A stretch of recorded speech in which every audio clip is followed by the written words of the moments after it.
This is Jamie Drummond for Good Food Revolution. We're doing a second part of an interview that first began at Pinot Noir 2010 in Wellington, New Zealand, outside a rather large Pinot Noir tasting where both of us had very red teeth. This time we're doing the proper interview. I'm here with Ruud Maasdam from Staete Landt. I always say Staete Landt, but he doesn't like me saying it in that manner. Very good to see you in Toronto, Ruud. This time my teeth are sort of half clean, are they? Hopefully. So we'll do a proper interview this Yes. time. Tell us a little about yourself and how you ended up in New Zealand, because that's not a New Zealand accent that I hear. No. We're Dutch immigrants, both Doreen and me.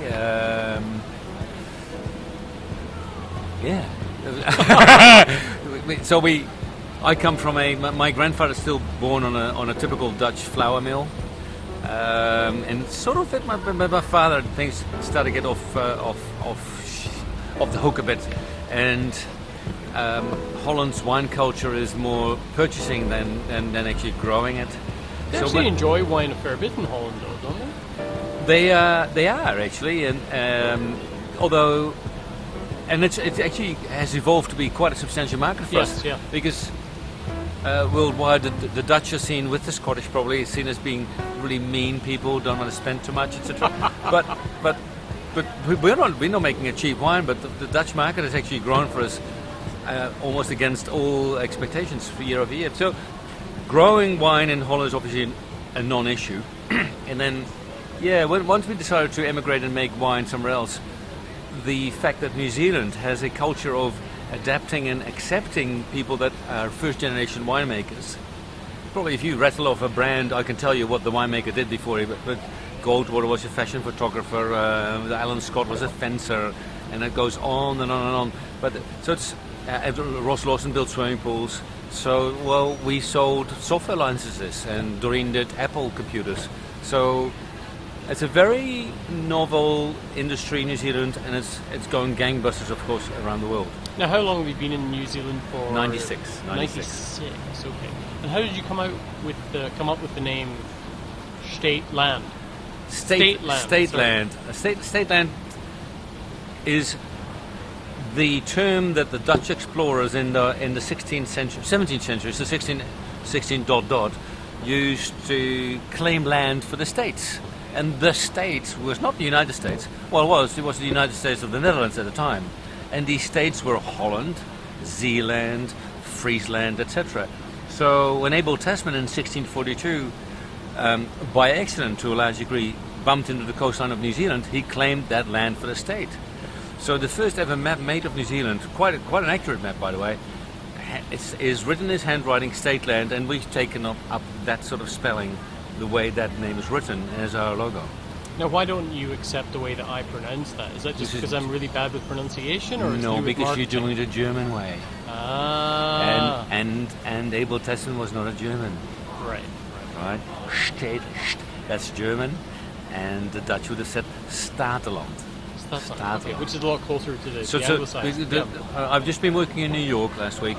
In New York, we've got Staten Island, which is another variant of the pronunciation, but it's exactly the same history. In the 1600s, when New York was New Amsterdam, the Dutch looked at that island and said, "We're going to claim it. We know what we're doing. We'll claim it, and we're going to call it Staete Island, probably, or I don't know how the hell they would pronounce it in Dutch, but it's something similar." So same history. There's probably 5-6 places in the world that have. There's a place down in the south point of South America where the Dutch wanted to go around. There's heaps of places that have that name. And obviously New Zealand has ditched the name Staete Landt as well, and have taken the name of one of the states of the Netherlands, being Zeeland. Now, you didn't come from a wine family, obviously. No, we came from a flour mill company, as you mentioned. But were you passionate about wine? I mean, did you just go over there and think, okay, this is a beautiful country, I want to be there with my partner? No. The plan from the outset was to grow grapes in New Zealand. And I don't know. It's like when you fantasize in your nights. You don't want to know about how I fantasize about it in my night. No, but so farming if you want to go farming, then and you're a wine lover, then what's more beautiful than what do they call it? Wine farming in South Africa. I think. Wine farming. Yeah. Grape farming. That's the most beautiful thing where you can be involved from the actual growing to now sitting in Toronto in some flesh restaurant and talking to all sort of Pinot Noir lovers. Which industry does give you that? There's total exposure from planting the vines, which we did, planting the vines, growing, making the wines, all the way through to talking to fantastic restaurateurs, etc. There is no industry like that. So I didn't know all that romance would be existing when we started, but I had some sort of a fantasy. And Doreen and I thought it was a great idea. Now, it's quite unique, actually, the way that you've actually divvied up your vineyard there and the actual analysis you did of the soil structure. Something that I was amazed by, actually, and it gave me an entirely new way of looking at your wines. If you wouldn't mind explaining that would be fantastic. There's a certain sort of Dutchness in having consultants. And although we had got a diploma in winemaking, etc., we still found that we were old-fashioned in our belief that we would want to do. Go on. We're out. I just want to see your gesticulation down here with your huge hands. That. Sure, you put me on the path now. So we were old-fashioned in the way that we wanted to work the land and make vines of that land itself, and not dick around with buying fruit from other people. We might do that later on, like at one time, whenever, but we wanted to grow the fruit ourselves and be in total control. So it was all about the place. It was all about the quality of the land and the variation of soil types in the piece of land that we got. So we invited we hired a lot of top consultants to actually investigate the composition of soils in the property and then design the vineyard according to the soil profile. So you actually did that analysis before you chose that. So, did you do the analysis before you chose to move to that spot in Marlborough, or which we were living for half a year in Marlborough almost, and talking to lots of people about what the different soil profiles were. We had maps, etc. And the property we now ended up with, we bought it on the condition that we could do soil research. This was a cherry orchard and an apple orchard, that we could do soil research amongst the apples and cherries before we decided on that we would definitely purchase it. Now, you've actually split up the entire property into very, very, very specific soil types and drainage. You actually almost built the vineyard. Would that be fair to say that? Along the soil profiles. That's correct, yeah. And you have... Once you know the soil profiles, it's be stupid not to use them. So, I mean, you don't grow... Theoretically, you don't grow Pinot Noir on stones. You do not grow Sauvignon Blanc. I mean, all these old beliefs are out the window recently because everybody's planting everywhere. But the old belief was that you plant Sauvignon Blanc on stones or on schisty, grey, wacky, slaty soils. So it struggles for nutrition, and you increase the sort of the herbaceousness, you increase the sort of aromatics, the vibrancy of the fruit. And on Pinot Noir, you grow on more loamy, silty, clayish soils, so you get more of that earthy feeling in the wine as well. And that's what we want to do. Just simple. Yeah. Now, what kind of percentages are we talking about here? If you're talking about Pinot Noir, Sauvignon Blanc, what's your kind of split there? Well, we've got 52 acres. We've got 19 acres so that's like 40% is in Sauvignon, 17 acres is in Pinot, which is 35%, and the middle block is a mixture between largely Chardonnay and then all sort of funny varietals.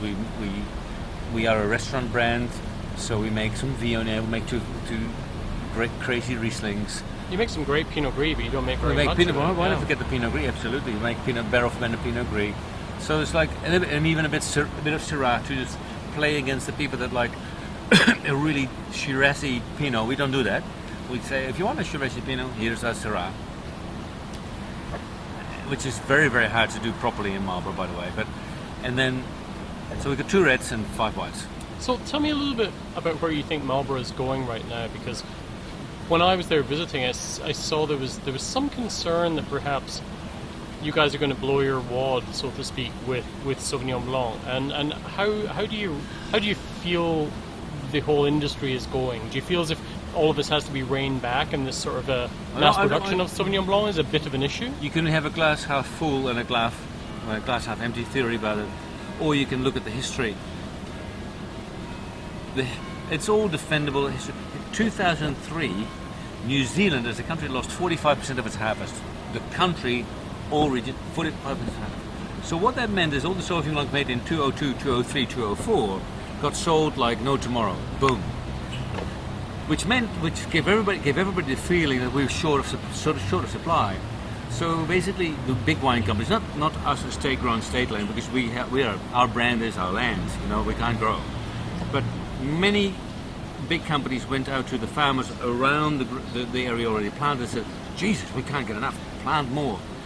And if you worked it out, 05 plantings, which is sort of what happened, when did that ripen? 08. What do we have in 08? An economic crisis. So, yes, you could say that we messed it up, for lack of a better word, supply-wise, but it is all a reaction and on the other hand, Marlborough cannot grow much further. It's all over. Okay, so we're looking... You mean it can't expand within the delimitation? It can't expand much right, further. It can be probably even under 5%. Because you'll really be pushing the areas that you can grow. We can't grow on the hills, it's right, too cold. Yeah. We're on the plains, funny enough. When Napa tries to find the coolness on the hills, we have to find the heat in the valley floor, because otherwise it won't ripen. Yeah. So it can't grow that further, and we just need to get all the economies of Europe, where there's been some or UK, US and Canada. We need to recalibrate and find new markets in Asia, and I think then the whole supply-demand balance is going to get back to the problem is to survive that lag period that we're in now.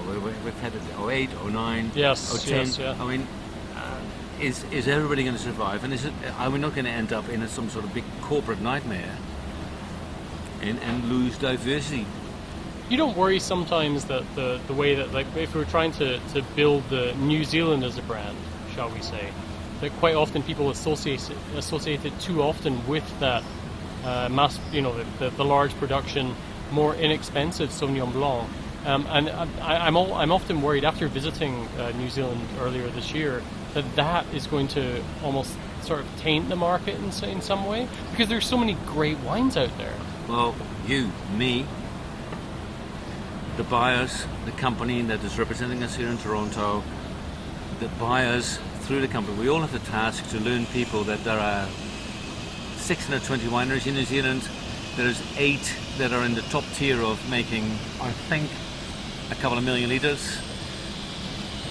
Currently, the Canadian system of retail is buying of those 8, which means that there's 612 wineries that are not buying off. And they're not represented here. They are represented like we are represented well. Yeah. We were represented in consignment, we're represented into the restaurant scene, which Right, is a good I thing. understand. And I actually have understood that the LCBO and vintages are looking at getting away from these corporates, because 620 wineries could be 630. 8 massive ones, 50, 60 in a mid-category. That leaves you 550 wineries that are actually determining where New Zealand is going wine-wise. It's not the corporates. It's the little boutique guys that do goofy things and get a following for that in the restaurant scene, first in New Zealand, and then Australia, and then further abroad, UK. And yeah, I am positive that we will break through that. Well, Ruud, I'm really, really happy that you joined us today once again for your second podcast with Good Food Revolution. This time a little bit more, I guess, a little bit more planned than it was. A little bit more serious than it was the last time. We look forward to catching up with you again very, very soon. Thank you. Thank Jamie. you. Thank you. Take care. Thank you.